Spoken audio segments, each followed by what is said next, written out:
Malgré les injonctions, certaines femmes ne rentraient pas du tout dans le cadre qui leur était demandé.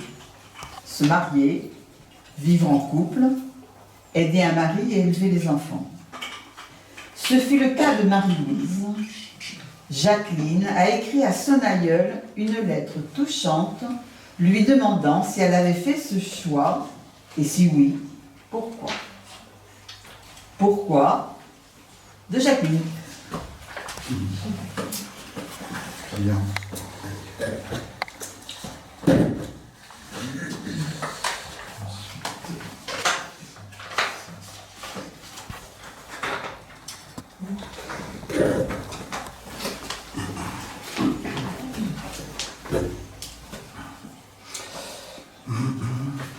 Chère Marie-Louise, je t'écris aujourd'hui car je me pose tant de questions.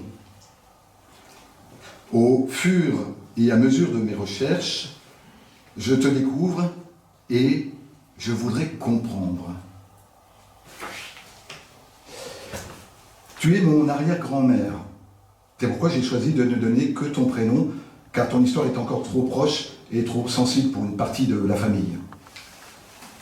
Tu es né à Maillé, en Vendée, aux portes du marais Poitevin, au bout du marais dit Mouillé. De toi, on n'a jamais rien dit.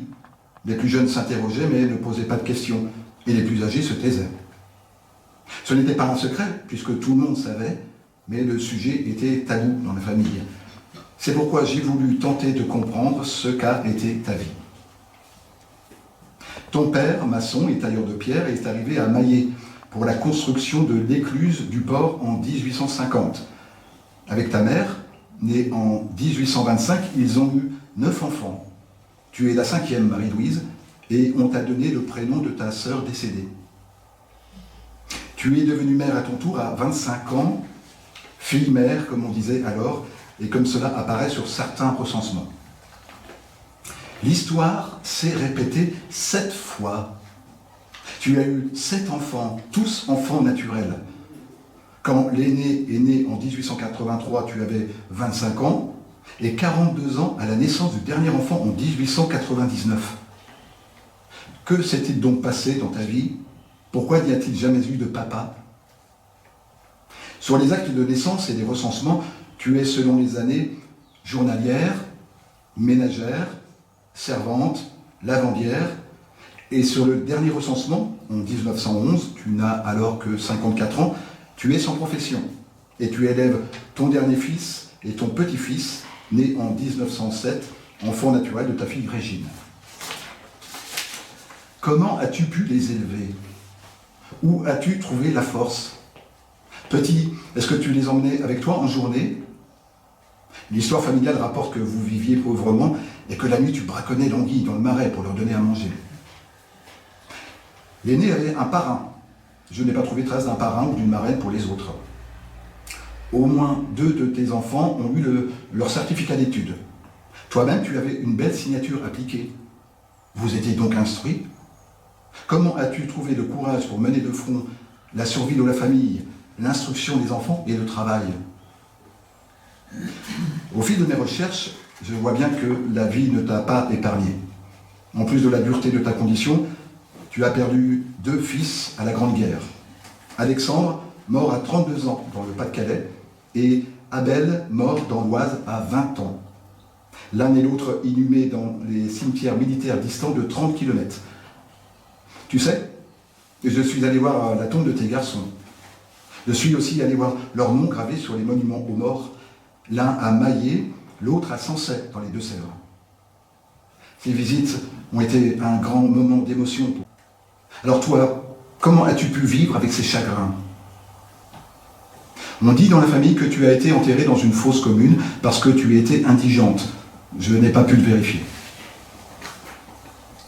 As-tu choisi cette vie difficile ou l'as-tu subie? As-tu été abusée par de belles paroles ou as-tu vécu une belle histoire d'amour?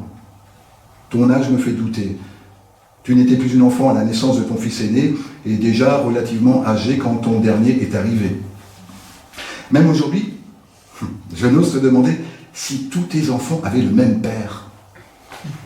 Ce ou ces pères savaient-ils? As-tu eu la fierté de ne rien dire ni demander? Comment as-tu fait?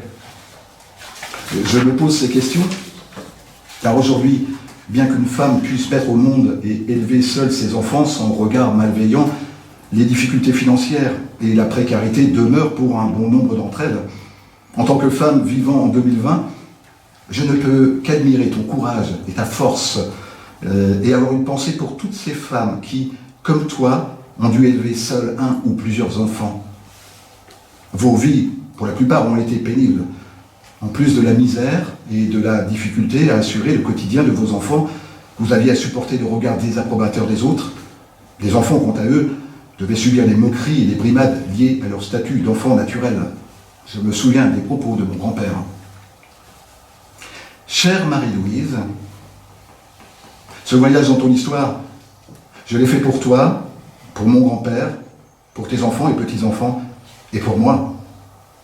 En mettant la lumière sur toi et sur ta vie, j'ai voulu donner du sens au travail que je fais en recherchant les origines et le parcours de ma famille. En m'adressant aujourd'hui à toi, je veux te rendre hommage. Je t'imagine droite, forte et digne, malgré ton statut de fille-mère qui n'était pas enviable, et je me sens fier d'être de ta lignée.